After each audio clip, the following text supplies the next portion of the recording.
السلام علیکم ورحمۃ اللہ وبرکاتہ۔ جمعہ کا بیان شروع کرنے سے پہلے ان تمام ناظرین سے گزارش ہے جو ہمارے چینل پر پہلی دفعہ آئے ہیں، چینل کو سبسکرائب کر لیں، ویڈیو کو لائک اور شیئر کریں اور زیادہ سے زیادہ لوگوں تک پہنچائیں۔ شکریہ۔ السلام علیکم ورحمۃ اللہ وبرکاتہ۔ الحمدللہ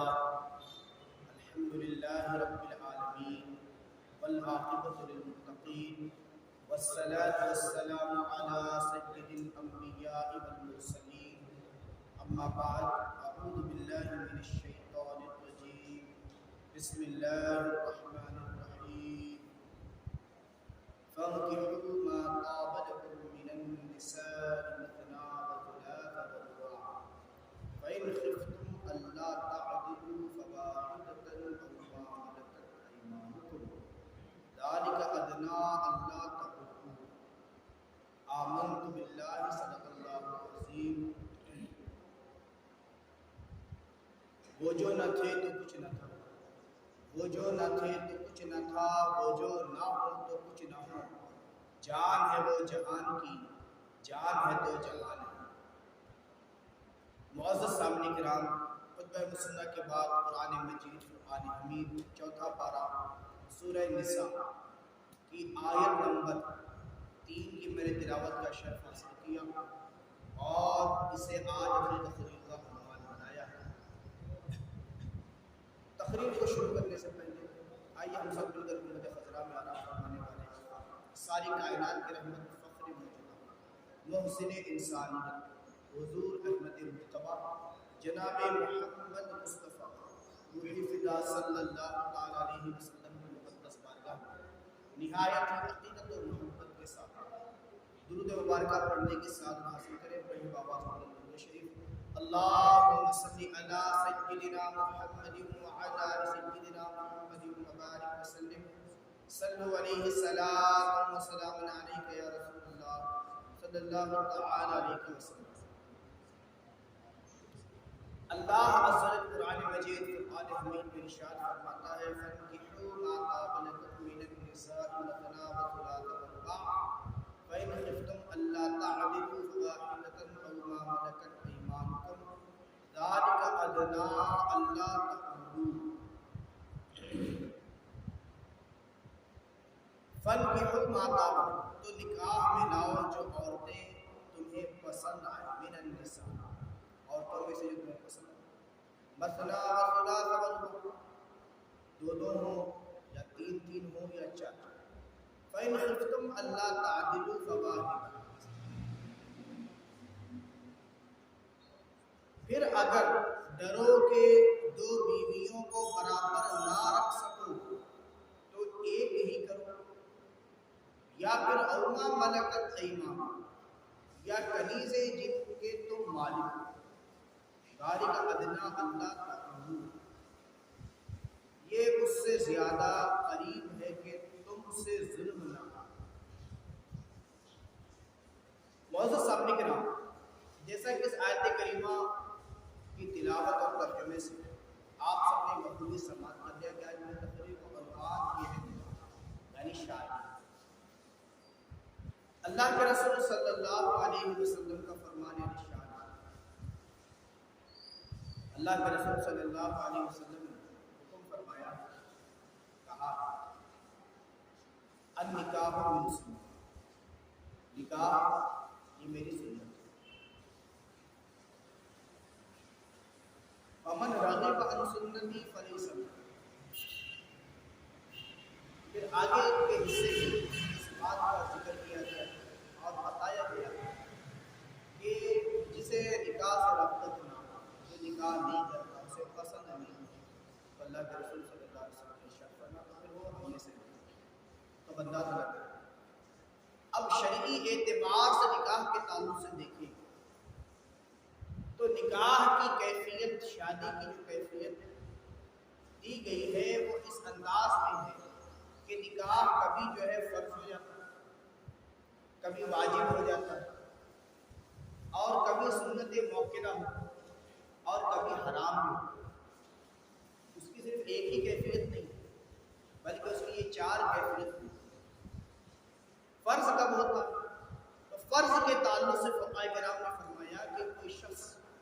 نوجوان ہو، آخر و بالغ ہو، اور اس کے پاس وہ تمام چیزیں کی فراوانی ہے جو وہ شادی کرنے کے تعلق سے ضروری ہے۔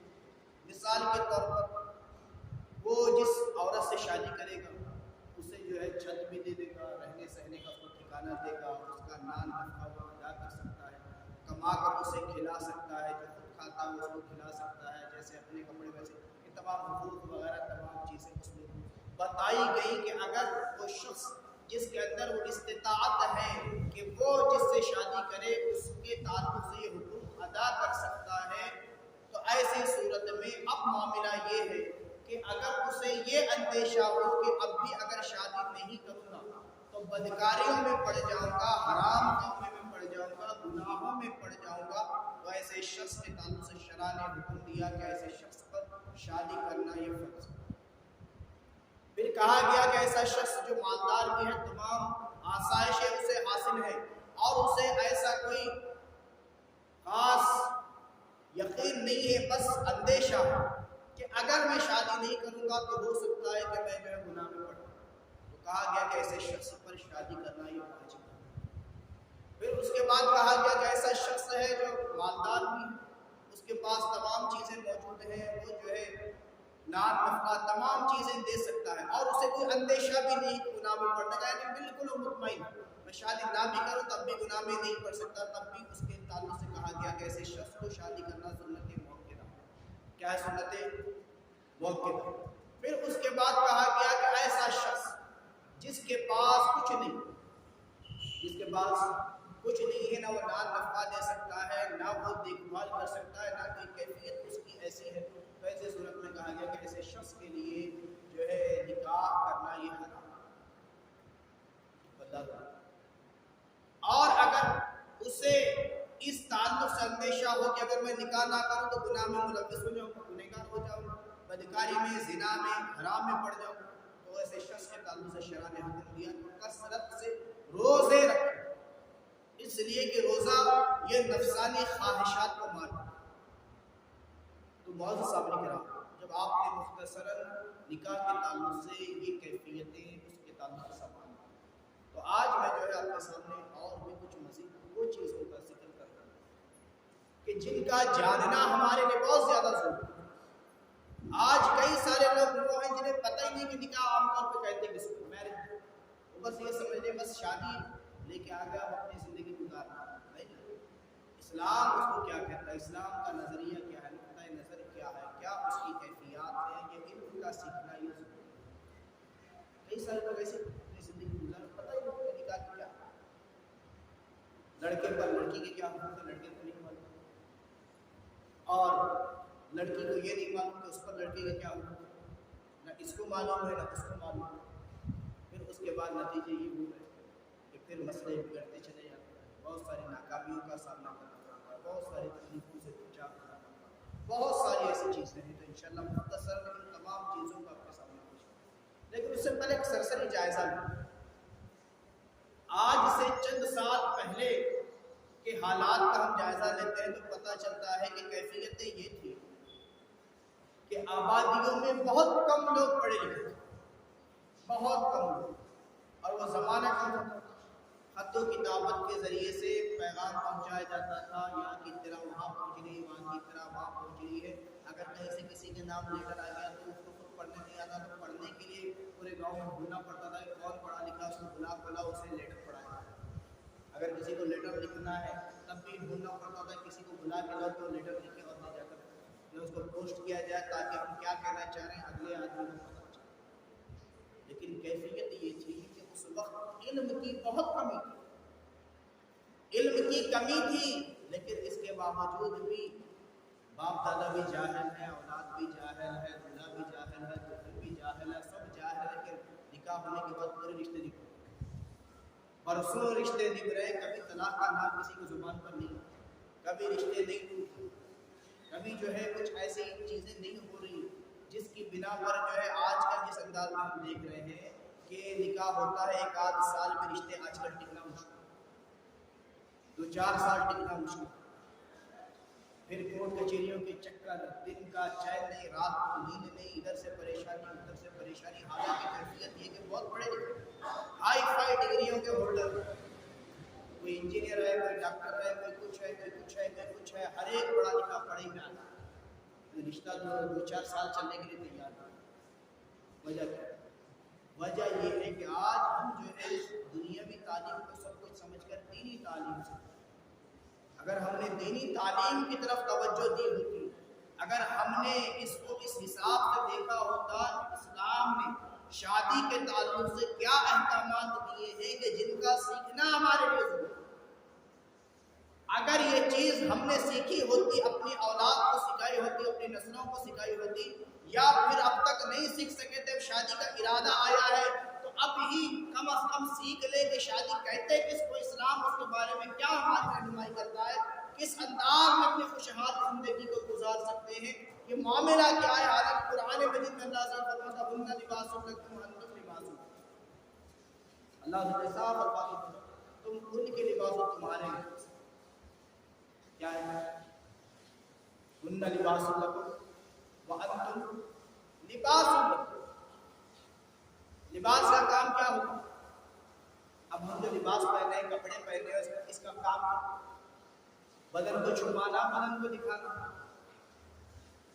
ہم سوچیں بدن کو چھپانا، انسان کیا کرتا ہے؟ بدن کو کپڑے کے ذریعے سے چھپاتا ہے.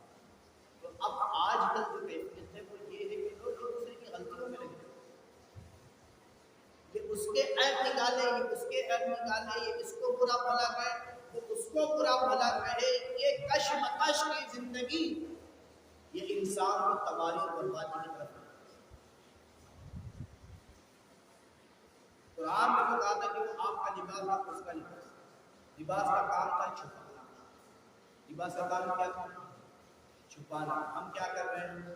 دوستوں کے سامنے بتا رہے ہیں، دوسرے رشتہ داروں کے سامنے بتا رہے ہیں، ان کے سامنے بتا رہے ہیں، ان کے سامنے بتا رہے ہیں. ایک چھوٹا سا واقعہ یہاں پر آپ کی خدمت میں پیش کرتا ہوں.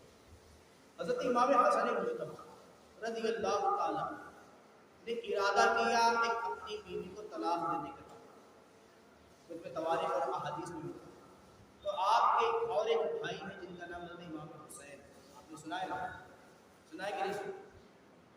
تو حضرت امام حسین کو جب اس بات کا علم ہوا کہ بھائی جان اپنی ایک بیوی کو طلاق دینے والے ہیں، انہوں نے جو ہے اپنے بھائی سے سوال کیا کہ بھائی جان بتائیں کہ آپ طلاق کیوں دینا چاہتے ہیں، یہ دراصل ہماری نصیحت ہے.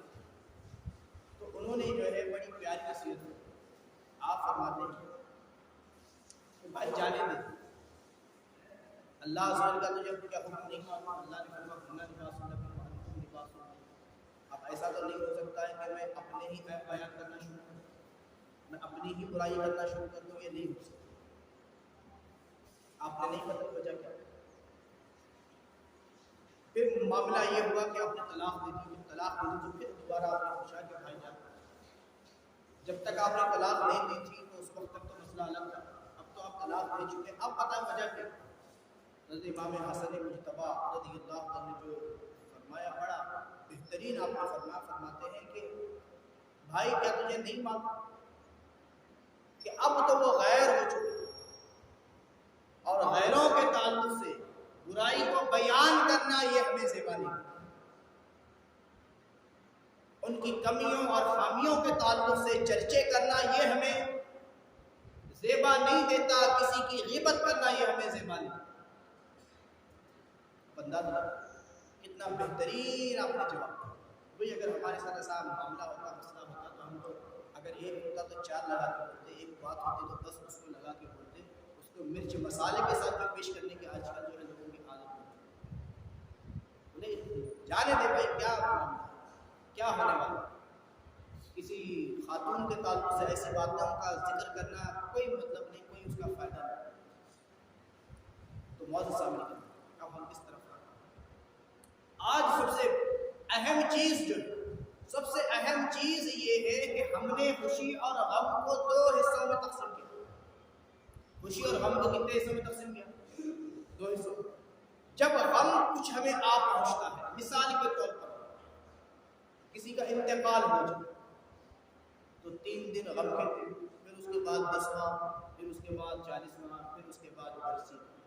جب غم کے دن ہوتے ہیں تو ہمارا مسئلہ یہ ہوتا ہے کہ اس وقت ہم قرآن مجید کھول کر پڑھیں، کبھی جو ہے دولے مبارکہ کی محفل چل رہی ہے، قرآن خوانیاں چل رہی ہے، پھر اس کے علاوہ جو ہے صدقہ و خیرات چل رہا ہے، تمام چیزیں چل رہی ہیں۔ وہی اگر خوشی کا موقع آ جائے تو پھر بینڈ باجے آ جاتے، فوٹوگرافی آ جاتی، گانے باجے آ جاتے، پھر ناچ اور ہر قسم کے شعبدہ بازیاں ہمارے سامنے آ جاتی ہیں۔ اور تو کر کے دیکھیں۔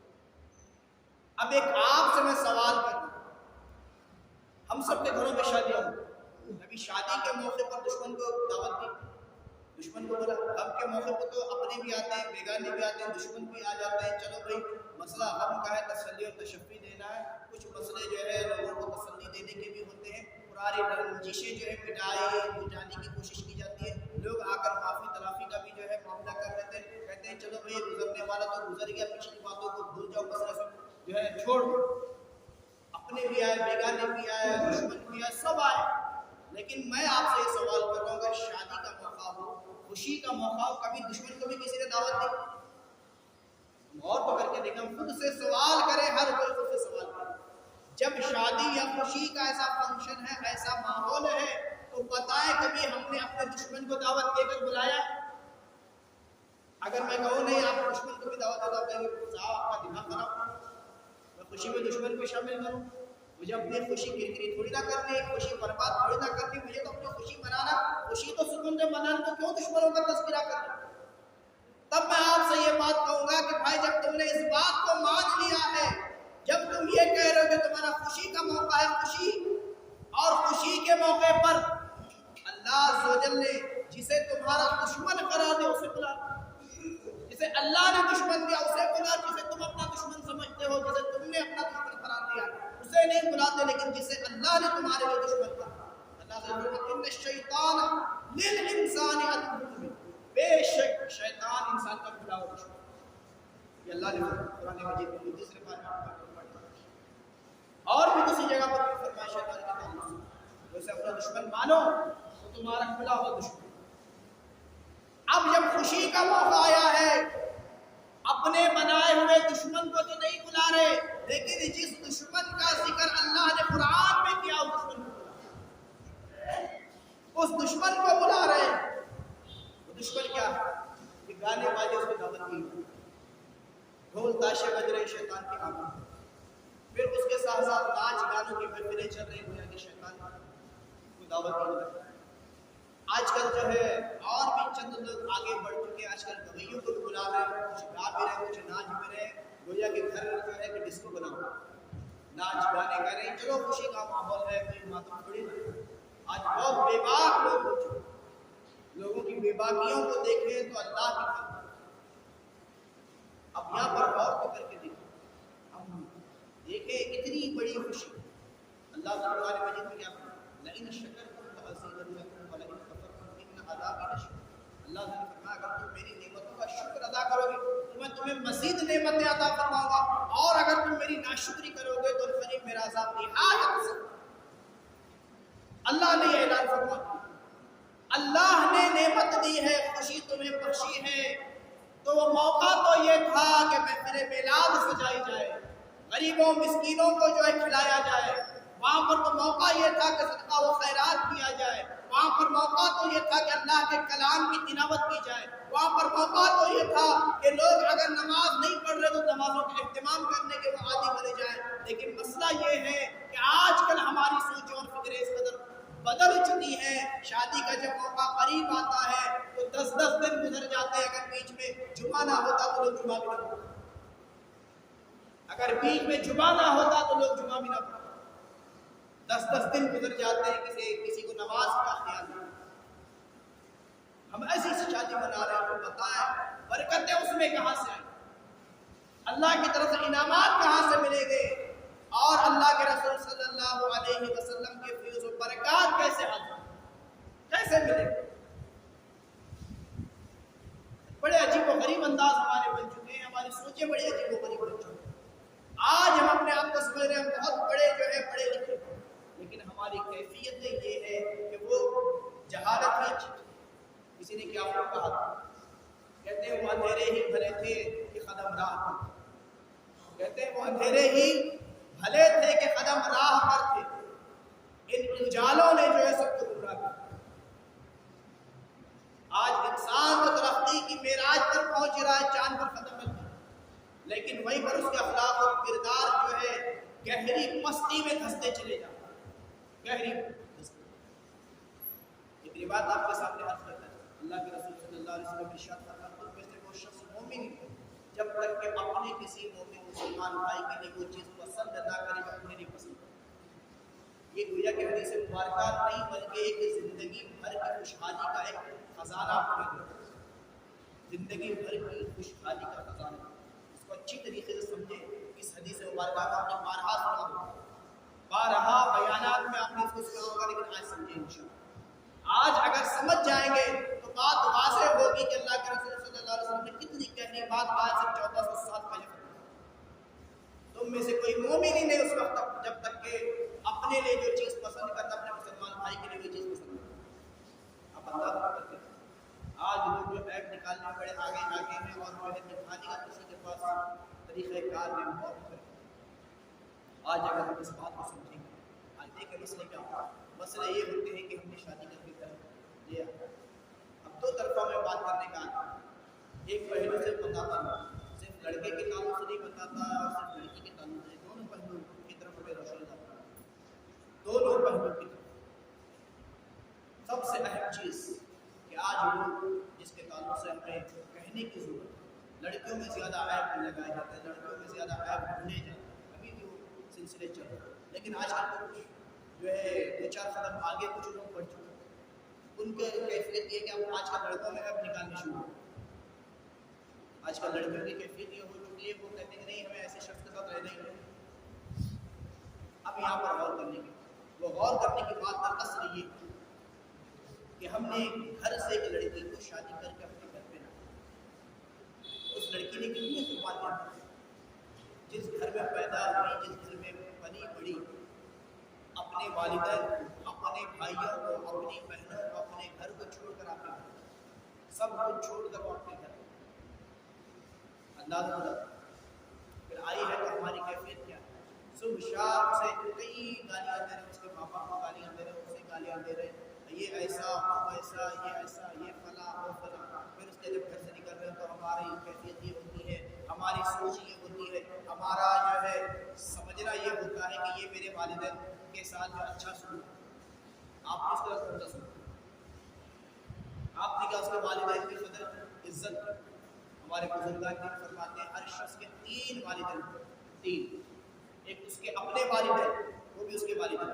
دوسرے اس کی بیوی کے والدین, اس کے والدین سے اس کے استاد, اس کے والدین. اور پکڑ کر دیکھیں اتنی بڑی اور بہترین نصیحت یہاں پر سمجھیں. جیسا وہ یہ چاہتا ہے کہ اس کے والدین کی قدر ہو, ویسے اس کے لیے ضروری ہے کہ وہ اس لڑکی کے والدین کی بھی قدر کرے جس لڑکی کو اس نے شادی کر کے اپنے گھر. جیسا وہ خود عزت کا تقاضا کرتا ہے, اس کی ذمہ داری ہے کہ ویسی عزت ہو اس کو. حدیث مبارکہ میں, دوسری حدیث مبارکہ میں یہ بھی کہا گیا جو جیسا کرے گا ویسا کما تدین, جیسا کرو گے ویسا بھرو گے. آج ہم جس انداز میں کیفیت اپنی چلا رہے, آج ہم جو اپنی عورت کے ساتھ اچھا سلوک نہیں کر رہے. ہمارے بچے دیکھو, انہیں ہم کیا تربیت. وہی اگر معاملہ بیوی اپنے شوہر کے ساتھ کر رہے تو اپنی بیٹی کو کیا تربیت دے. وہ اگر شوہر کے ساتھ بدتمیزی سے پیش آئی, اس کے اولاد اس کو دیکھو کہ میری ماں میرے باپ کے ساتھ کیسے پیش آئی, وہ کس انداز میں اپنے ساس اور سسر کی خدمت کرتا. وہ بیٹی تو دیکھ لو. یہ تمام چیزیں ایک طرف, لیکن جس نے جو ہے ایک اجنبی مرد کو اور ایک اجنبی عورت کو رشتہ ازدواج میں داخل کیا, اس کے ضامن جو ہے وہ رسول کرام پاک صلی اللہ علیہ وسلم کی ذات اور اللہ اس کے رسول کی ذات. اب اندازہ لگایا وہ تمہیں تو پتا, اگر ہم ان کے ساتھ ایک دوسرے کے ساتھ اچھا سلوک نہیں کر رہے تو اس کا حساب تو دینا پڑے گا کہ نہیں دینا. اب کیسے ہے اس کا حساب؟ بات کو اور آگے کی طرف لے کر چلوں. وہ بات دراصل یہ کہ آج ہماری کیفیت ہے جہاں پر ہماری ابتدا ہی گناہ پر ہو. ابتدا کس پر ہو؟ گناہ اور اللہ کی نافرمانی پر ہو. وہیں پر اس سے پہلے بھی معاملات اس سے کچھ مختلف ہو. اسلام نے شادی کو بڑا آسان کیا. اللہ کے رسول نے ارشاد فرمایا کہ نکاح کو آسان کرو، زنا کو مشکل کرو، بدکاری حرام کاری کو یہ مشکل کرو اور نکاح کو آسان کرو. لیکن آج ہماری کیفیت یہ ہے کہ آج اتنی فضول خرچی ہم نے جو اس میں شامل کر دی ہے کہ اچھا بھلا انسان بھی لاکھوں روپے قرض لے کر سود پر قرض اٹھا کر شادی، حالانکہ اس کی ضرورت ہی نہیں ہے. اسلام نے بڑی سادی شادی کی کیفیت پر خرچہ بھی بہت ہی مختصر سا رکھا. ضرورت کیا ہے 1 لاکھ روپے فنکشن ہال کے پے کرنے کا؟ کیا ضرورت؟ مسجد میں خطبہ نکاح ہو جائے، لڑکی کا رخصت کر دیں. اب لڑکے کے اوپر اسلام نے خرچہ رکھا. کیا خرچہ رکھا؟ اسلام نے خرچہ رکھا کس پر؟ لڑکی پر رکھا، لڑکے پر. میں نے کس بات کو سمجھا؟ اسلام نے خرچہ لڑکے کے اوپر، لڑکے کے اوپر خرچہ کیا رکھا؟ نکاح کا مہر. جس عورت سے نکاح کر رہا ہے ایک رقم ہے مہر کے نام سے وہ ادا کرنا، اور دوسرا ہے ولیمہ کرنا. یہ دونوں خرچے اسلام نے رکھے ہیں لڑکے پر. لڑکی پر کوئی خرچہ نہیں. آج لوگ جہیز کی بات کرتے ہیں. میں آپ کے سامنے عرض کرتا چلوں، کچھ لوگ تو بڑے بے بات لوگ کہتے ہیں کہ ہمارے نبی نے جب اپنی لڑکی کے لیے جو ہے جہیز کا سامان دیا تو ہم کیوں نہ لیں؟ معاذ اللہ سبحانہ وتعالی. سیدہ فاطمہ الزہرا رضی اللہ عنہا کا جو نکاح آقا کریم صلی اللہ علیہ وسلم نے ارشاد فرمایا، اس پہ احادیث کھول کر اس کا مطالعہ کریں، اس پہ تفاسیر کھول کر اس کا مطالعہ کریں. دیکھیں کس انداز میں ہمارے نبی نے شادی جب حضرت علی کی طرف سے رضی اللہ عنہ پیغام نکاح پہنچا تو اللہ کے رسول صلی اللہ علیہ وسلم نے ان سے کیا فرمایا؟ مہر کے لیے تمہارے پاس کیا؟ تو انہوں نے کیا کہا؟ گھوڑا ہے، زرا ہے، گھوڑا بھی رکھ لو، تلوار بھی رکھ لو، زرا فروخت کرو اور اس کی جو قیمت وہ لا کر. تو سب سے پہلے کیا دیا؟ مہر، رقم مہر. اس کے بعد وہ رقم اللہ کے رسول صلی اللہ علیہ وسلم نے حضرت ابوبکر صدیق رضی اللہ عنہ کے ہاتھ میں دی اور وصیت یہ فرمائی کہ اس سے تو چادر ہے، ایک چادر لے لینا، ایک تکیہ لے لینا، ایک جو ہے بچھانے کے لیے چٹائی لے لینا، ایک پیالہ لے لینا، پکانے کے لیے جو ہے 2 ہانڈیاں لے لینا. اس انداز میں جو پینے کے لیے پیالہ وغیرہ تمام چیزیں جو ہے جتنی تھی وہ اس مہر اسے رقم مہر کی رقم سے خریدا گیا. پھر وہ حضور نے دے کر عباس تو کیجیے آپ کی سنت پر مہر اتنا مقرر کیجیے کہ تمام چیزیں آ جائے. وہ چیزیں آپ نے تو مشکل کیوں کر؟ کئی قسم کے کھانوں کی ضرورت کیا ہے؟ آج پریشانیوں کا جو سلسلہ چلا. آج یہ جو میرا بیان آپ تک پہنچ رہا ہے، میری گزارش ہے کہ اور لوگوں تک بھی اس کو پہنچائیں تاکہ لوگوں کے اندر اصلاح کا ایک جذبہ پیدا ہو. اسلام نے اور بانی اسلام نے ہمارے نبی صلی اللہ علیہ وسلم نے جو احکام فرمایا شادی کو آسان کیا جائے. آج ایک شادی پر لاکھوں روپے خرچ کریں، اس میں کئی دسوں شادیاں ہو سکتی. ہم خوب مالدار ہیں، چلیے اللہ کا فضل ہے مالدار ہیں تو اپنے ساتھ ایک 4 غریب بچیوں کی بھی شادی کرا دیں. آپ کو اتنا پیسہ خرچ کرنا ہی ہے نا، اتنے پیسے میں چند غریب بچیوں کی شادی کرا دیں. آپ کا کیا ختم ہونے والا، کیا نقصان ہونے والا؟ اس کی برکتیں آپ کو حاصل، اس کی زندگی بھر کی دعائیں آپ کو ملیں گی. لیکن آج ہمیں یہ کام نہیں، بلکہ آج ہمیں صرف دکھاوا چاہیے تاکہ لوگ یہ کہہ سکیں کہ فلاں نے ایسی شادی کی، آج تک ایسی کسی نے نہیں کی. 10 قسم کا کھانا پکایا، اتنے بڑے عالیشان کے فنکشن ہال میں اس نے فنکشن منعقد کیا، اتنا جو ہے بہترین انداز میں منایا کہ مثال کس نے یاد رکھا کل؟ آج تو کیفیت یہ ہے کہ لوگ 2-4 دیواریں کھا کر ابھی گیٹ میں نہیں رہتے کہ اس کے 4 نام لگاتے ہوئے باہر نکلتے. اس میں یہ کم تھا، اس میں وہ زیادہ تھا، وہ ایسا تھا، اگر ایسا ہوتا تو اور اچھا ہوتا. آج ہم لوگوں کو راضی کرنے کے لیے لگے ہوئے، اللہ اور اس کے رسول کو راضی کرنے کی ہمیں کوئی فکر نہیں. آج کی کیفیت ہماری یہ ہے کہ اگر کسی کے 4 بچیاں پیدا ہو جائیں تو باپ کی پوری زندگی، بھائیوں کی زندگی بس ان کے نکاح کے انتظام میں ہی پوری کرتا ہے، بچیوں کی شادی کرتا ہے، پریشان، نہ نیند ہے نہ چین ہے، بچوں کی شادی کے لیے کما رہے رکھ رہے کما رہے رکھ رہے، اس لیے کہ جو باپ زندگی بھر کما کر اس ایک دن خرچ کر رہے. اور دوسری طرف کیفیت یہ ہے کہ اس میں اتنا خرچ کرتی ہے، اس میں اتنا خرچ کرتی ہے. اور ایک دوسرا پہلو آپ کے سامنے پیش کروں، وہ پہلو یہ ہے کہ آج ہمارے نوجوان بے روزگار شادی میں اتنا خرچ کر رہے ہیں، وہی خرچ ان کے کاروبار کے لیے لگا نہیں سکتے. لاکھوں روپے کی شادی کر رہے ہیں، وہی لاکھوں روپے کا اگر کاروبار لگا کے دے تو ان کی زندگی سنورے گی کہ نہیں سنورے گی؟ وہ ذمہ دار بنیں گے کہ نہیں بنیں گے؟ کیا ضرورت تھی اتنا لاکھوں روپیہ خرچ کرنے کی؟ سنت طریقے کے مطابق مسجد میں جو ہے ایک اعلان ہوتا، لوگ آتے، وہاں پر جو ہے صحیح طریقے سے خطبہ نکاح پڑھا جاتا، شادی ہو جاتی، مہر جو تھا وہ ادا کر دیا جاتا اور دلہن کو لے کر وہ اپنے گھر چلا جاتا. کتنا پیسہ بچا؟ کتنا نہیں؟ اسلام نے یہی درس دیا ہے.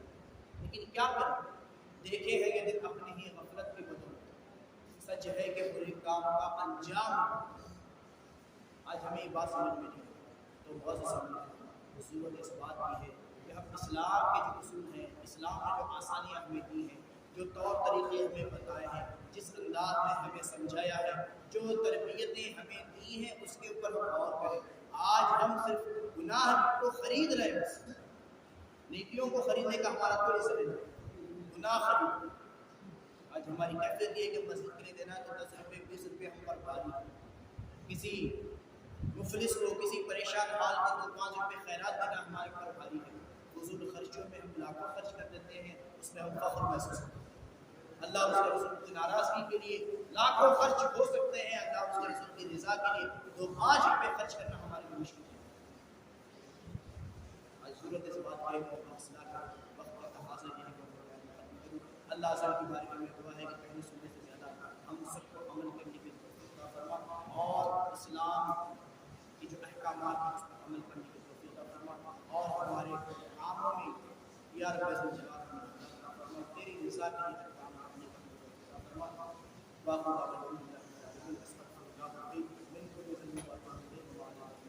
السلام علیکم.